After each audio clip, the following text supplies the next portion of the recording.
You're listening to Liberty Buzzard with Dustin Hammett and Thomas Umstattd Jr. Episode 26.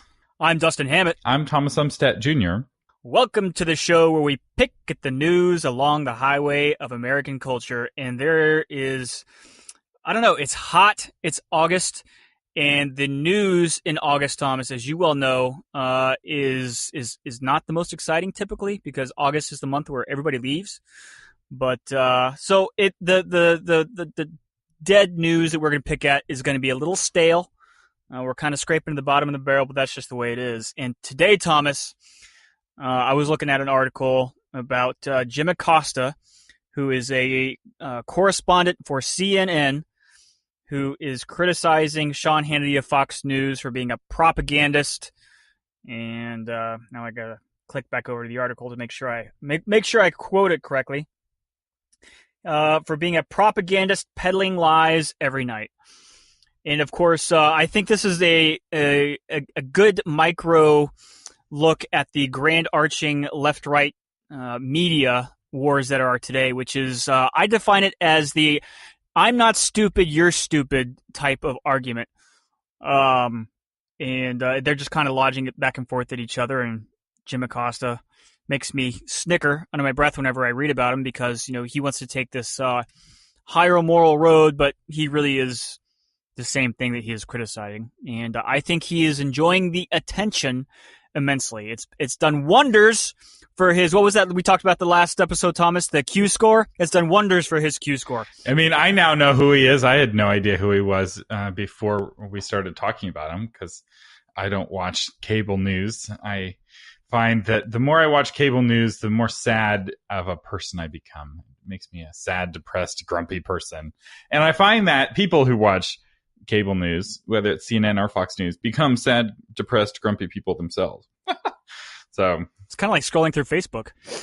Yeah, it's a lot of negativity. It's a lot of information you can't do anything about. And I don't know. I don't know if it really makes you a better person or even a better citizen, because you get snippets of information without the context to make sense of them. And often once you get the context, you realize that the story isn't nearly as interesting as it would have been otherwise. Like the Facebook story, it's like, oh, they lost $16 billion. And what they don't tell you is that they'd gained $16 billion the 3 months leading up to that. And so now they're at the same number they were 3 months ago. Oh, suddenly it's not news anymore. But they don't want to give that context. It's not exciting. It doesn't sell. Right. And so you think, oh my gosh, Facebook is struggling. When in reality, things don't change as quickly or as dramatically as it is portrayed on the news. Yeah.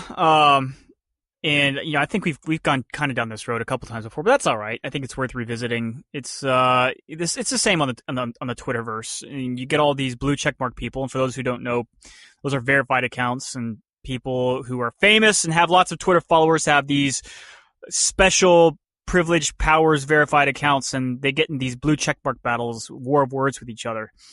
And it gets to the point where there's it's like I said, it's no, I'm not stupid, you're stupid. And it goes beyond substantive debate to the point where I get on Twitter and I'm looking for interesting things to read, things that are going to tingle at my intellectual brain. And all it is a large-scale high school catfight between the left and the right. Or even, beyond that, you get these great Twitter catfights that don't have to do anything with politics. Maybe it has to do with, cats. And people just get in fights about stupid stuff on Twitter and on Facebook. And yeah, it's kind of a brain drain for me. And I think it's kind of a brain drain for everybody. So yeah. So, there's these big news events that happen, and often it keeps us from noticing the ongoing trends. And those ongoing trends ultimately are what have a much bigger impact on our life, but it's really hard to notice them because it's hard to know like where they started and where they ended. And one of these trends is the rise of the powerful mega corporation. So there's as you probably heard on the news, Apple hit $1 trillion valuation. I was this week. Just gonna say it. Yeah, woohoo! $1 trillion, which baby. It's a big amount of money. I bought at Apple way a long time ago, and I sold and I made a little bit of money, and then reinvested it, made a little bit more, and then reinvested it again, and lost all of what I'd made and learned that investing is not for me. But and now I buy ETFs and let other people do the thinking for me. And by other people, I mean all of the other people. But what's happening, and this is a long trend, and it's hard to know exactly where it started, is corporations becoming more powerful than governments.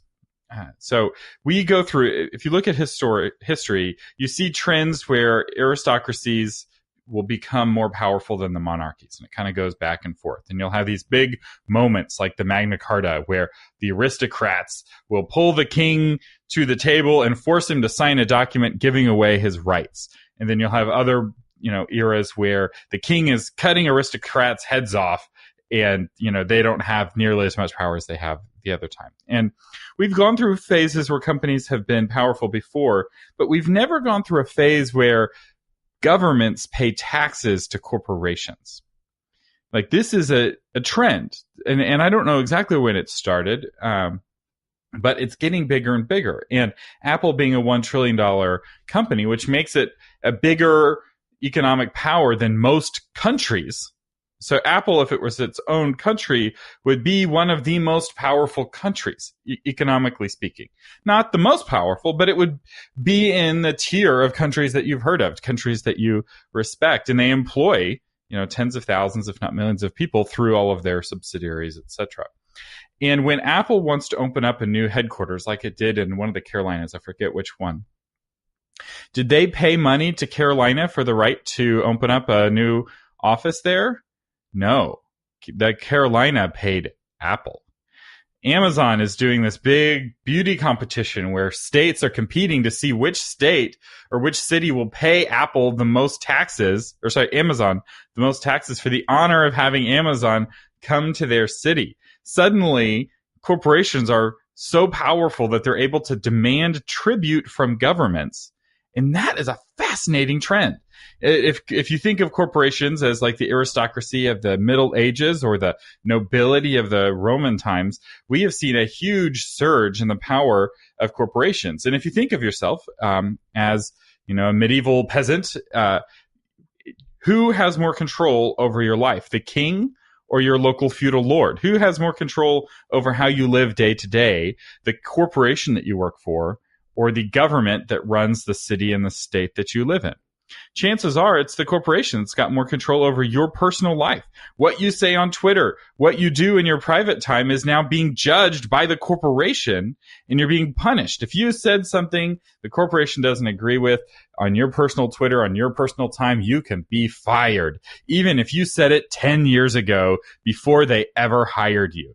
That is crazy. And that is something that no one's talking about because it's a slow trend. It didn't start all at once. Apple didn't become a $1 trillion company all at once, but they absolutely control the speech of their employees. Dustin, your thoughts?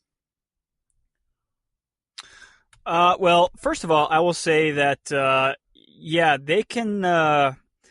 they can judge you all the way back to when the Facebooks and the whole social media thing started, which is especially what I tell my kids and I tell people that are young that I know is be very careful on what you post in there, because anything you put on the internet, even on Snapchat, which you think it goes away, it never goes away. Somebody can they can capture that screen, it just never goes away. So you have to be more diligent and careful in your life now than ever before to really protect yourself and what you say, because it will be judged. It won't be judged in the context of the fact that you were 19 years old.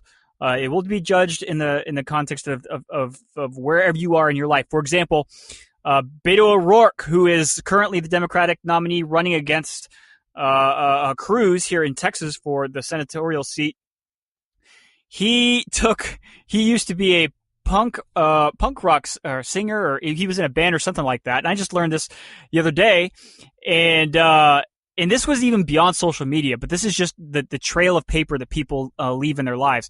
I think he got hemmed up for burglary, for breaking into somewhere. It wasn't like into a house or anything like that. And then I think he also got hemmed up for DWI, something to that effect. And then his picture of this punk rock band, he was wearing a flowered dress, which is absolutely hilarious.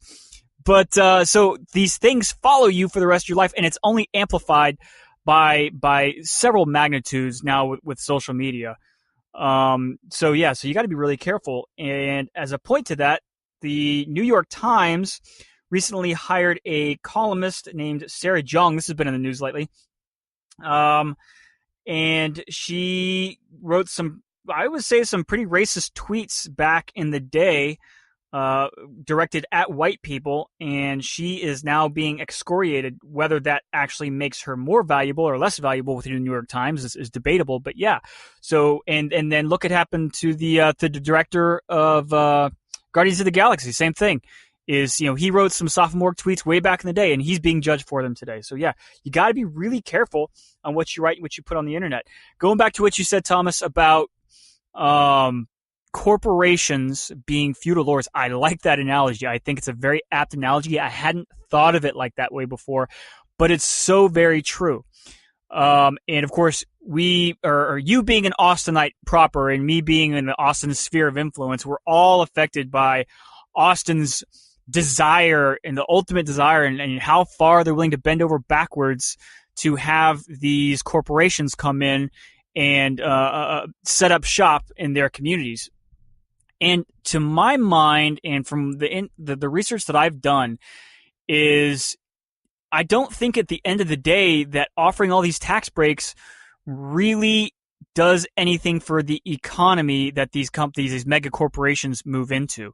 So in my mind, it's kind of like the Olympics. Everybody competes. All these big cities, major cities compete for the honor and the glory of having the Olympics because it's a prestige thing. But at the end of the day, it's shown time and time again that all of the resources that are put into the Olympic Games, by most of these cities, it's just not worth it. It's actually the opposite. It saps that city's resources for decades after. And the prestige that is brought to that city for the 2 or 3 weeks of the Olympics in the summer or the winter just isn't worth it. And I think it's the same thing with these mega corporations and these city governments, state governments offering these huge tax incentives to these corporations. The juice isn't worth the squeeze. You're not going to get at the end of the day out what you think you're going to get out of it. I mean, if you look at Greece, they nearly bankrupted themselves in 2004 to host the Olympics. And in arguably, they did bankrupt themselves. In 2008, it turns out that, yes, they did. They bankrupted themselves, and they took the entire rest of the economy down with them. Now, to be fair, the collapse started here in America, but because they had spent so lavishly to host the Olympics, they were not weathered to handle the storm, and they went down. But, back to these mega companies, if you work for a corporation, it's not just your paycheck that they give you. It's also your health insurance, which goes back to this feudal lord element. So we have more rights than peasants. We're not tied and bound to a company where we are unable to leave if we are unhappy. But it's a lot harder for most people. If your child is sick or your family has medical needs, health care is so expensive in the United States for reasons that we can get into in another episode. That you're tied now to this corporation because they don't just pay you. They're also the only way that you can pay for your healthcare. So the procedure that would cost $500 in another country is $10,000 in America. And because they have insurance, they're able to buy it for the low price of $1,000 or $1,500, but only through them and through their insurance program. And so you're trapped because there's no way you can pay the $10,000 for that procedure or for that shot. I have a family member who has to get shots for a continuing illness, a chronic illness, and each shot is $1,500 for just one shot. And so this family member is trapped, having to work jobs that provide health insurance that then behold this family member to corporate control over their private life. And this is a trend. It's a slow trend, right? The companies providing health insurance is relatively modern. A lot of people don't know where that came from, but it actually came from some socialism we experimented with during World War II. The powers that be thought it would be a good idea to say, we're going to put wage caps. So you are not allowed to raise the salary of any factory workers because that will make it harder for us to beat the Nazis in the war. And no one's going to be like, oh, we want to make it harder to beat the Nazis in the war, so they passed the law. Well, if you're a business and you're wanting the best employees and you're not allowed to raise wages, what do? You start coming up with other perks to try to win your employees away. It's like, oh, well, we're not going to pay more because that's illegal, but we will give you free health care. And that what was initially a temporary fix for a temporary solution became a permanent part of how our society functions, and it gave more power over to the corporation. If regular people were still buying all of their own healthcare, and healthcare was priced more like how it was in the 1930s than how it is now, it would be a lot easier to quit your job. It would be a balancing element to the power of these corporations. And what's interesting to me as a Republican, and I still have a card that says I'm a Republican, so I vote in the Republican primary here in Texas, is that Republicans are not particularly concerned about big companies. They're very concerned about big government. And if you go to the left, they're not concerned about big government. They are concerned about big companies. Where I'm standing, I'm concerned about big government and big companies, and partly because they're in bed together. They wake up in the same bedroom. They roll out and they shower in the same shower. They're giving money to each other. Their people exchange from one to the other. Big government creates big regulations that benefits big companies, and big companies, help big government by paying taxes and providing the services they need and providing technology and whatnot. And that's the trend. And the trend is going towards more power in the hands of big corporations every year. And it's not a lot more power every year. It's just a little bit, drip by drip. But it's something that we need to talk about and something we need to be aware of. And it's part of the reason why I work for myself. Even though I could be making a lot more money working for a corporation, right now I'm more comfortable working for myself because I enjoy the freedom that gives me. And it's hard to put a price on freedom. Yes, I have visions of Mel Gibson screaming freedom as he's disemboweled on the execution block. Freedom! And I agree with you, Thomas. That's one of the reasons that I left the corporate world, trying to make it as an entrepreneur myself, is just because of the freedom. And one of the thoughts I've consistently and persistently have had over the course of my working career is how much healthcare makes us, and it goes beyond just healthcare, but healthcare is, for a lot of people, makes us indentured servants to those who provide it. The healthcare, the wage, and of course we get trapped into mortgages and credit card debt, et cetera, et cetera, et cetera. It makes us all very susceptible to being stuck in a situation we otherwise would have gotten ourselves out of, just because we feel like we can't leave. Because if I leave, oh no, all of a sudden I don't have healthcare anymore. And sometimes I play these mental games with myself. I like to go on these little historical mental journeys of what life was like, 100, 150 years ago. And, I'll drive around and I think, what was Texas like 100, 150 years ago? You got these pioneers over here fighting off the Comanches, doing their best just to survive on a day-to-day basis out in the middle of the woods. What kind of freedom? Ideally, they had the ultimate freedom. They could go where they want, when they wanted, et cetera, et cetera. Obviously, they were facing some pretty big challenges there. I don't want to make a light of what their life was like, because they also had this whole thing of facing death every day in a way that you and I just probably don't face like them. And daily expenditures. I mean, it's hard for the modern American to go a day without spending $1. I mean, in some shape or form, you're spending money every single day, to the point where if you don't have money in your bank account on a given day, that's a bad day, because you can't do a lot of the things that people normally do, whether it's buying a Starbucks or just going grocery shopping. I mean, you have to have continuous replenishment of these credits that are dollars in your account. Well, back in the day, people might have spent money once or twice a year. They would sell their crop, whatever little extra money they had from that, which they didn't use to subsist for themselves. They would take it, they would go to town. Maybe they would sell Bessie the cow and get a little profit off that. They would go to town and they would buy new shoes or new church clothes for the year. And you would spend money once a year. And that thought is just absolutely incredible to me about how much life has changed over the course of a century or a century and a half. But I guess what I really realized coming out of these thought experiments is what you trade for freedom is security. And whether it's me breaking out and trying to become an entrepreneur or whether, it's us evolving as humanity over time and most people working for corporations and having a job and feeling like they can't get away from their job. What you are trading for your certainty of a paycheck every 2 weeks, of your health care, is your freedom. And it's an interesting trade-off.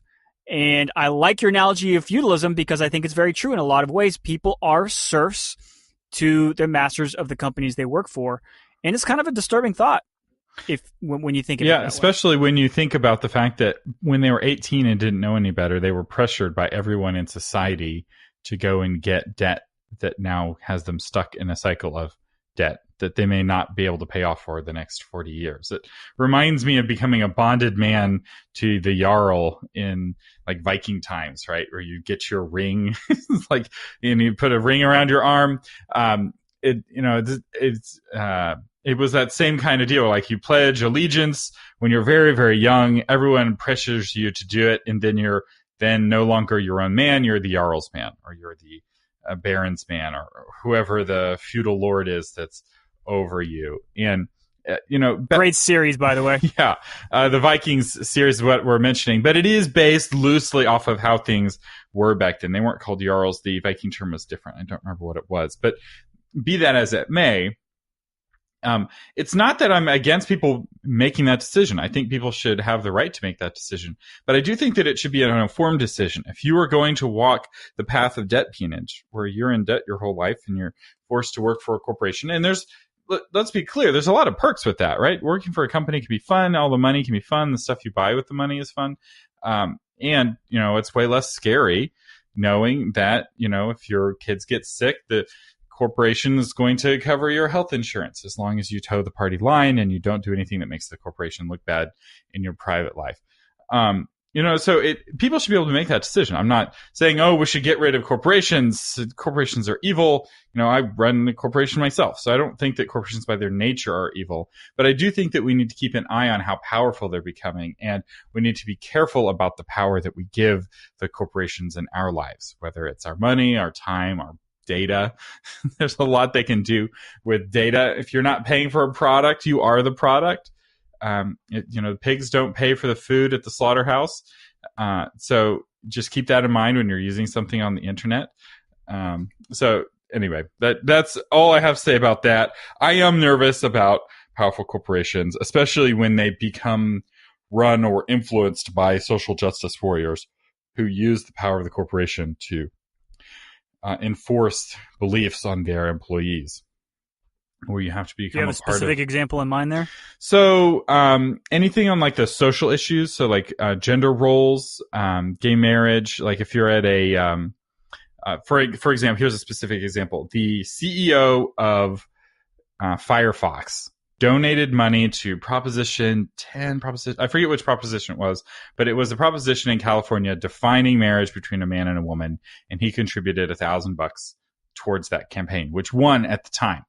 So he was actually with the majority of Californians. So it wasn't like he had some minority view. He was actually with the majority back in 2008. Because I remember it was the same election Obama got elected. So people went in and they voted to define marriage between a man and a woman, and then they voted in California anyway for Obama. So it was a different time, this eerie, misty world of 2008. But he ended up, I believe, losing his job. When it came out, somebody dug through the campaign finance reports, found out that he had donated money to something that and this is the CEO of the company. This isn't like he's some low-level person. He's a top guy, you would think. Surely the top guy would at least have the freedom to donate money to the political party of his choice. Nope, not enough freedom. And he ended up losing his job over it. And you see this all the time when people, particularly in California companies, I will say California companies, especially like Silicon Valley companies, but really any kind of California company tends to have the most desire to control your personal life and your personal political beliefs, and really insist on that monoculture, which is so interesting because they say they value diversity, but they only value certain kinds of diversity.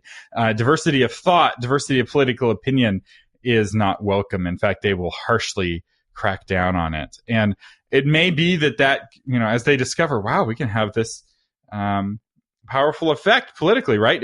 If everyone in our company is terrified to donate money politically, to something that we don't approve, that's a powerful chilling effect. You know, kill one monkey to control 1,000, as they say. And, you know, by sacrificing the CEO of the company, we're saying no one is safe. Everyone has to keep their heads down. And if you believe in traditional marriage, you better be very quiet, not do anything to advance traditional marriage. And you may be like, oh, well, I support gay marriage. You know, this doesn't affect me. It's like, it's not about this issue. It's about the broader issue of having the freedom to actually take a stand against the majority of people. And you have to be willing to protect speech of people who disagree with you if you want to have your speech protected. This episode is brought to you by Tom Umstattd, CPA. Tom has over 35 years of experience helping people like you pay only their fair share in taxes. Don't let the IRS stress you out. Find out how to get Tom and his team on your team at taxmantom.com. Hey, Thomas, I got a question for you. Okay. Have you seen the latest season of Mike Judge's Silicon Valley on from HBO?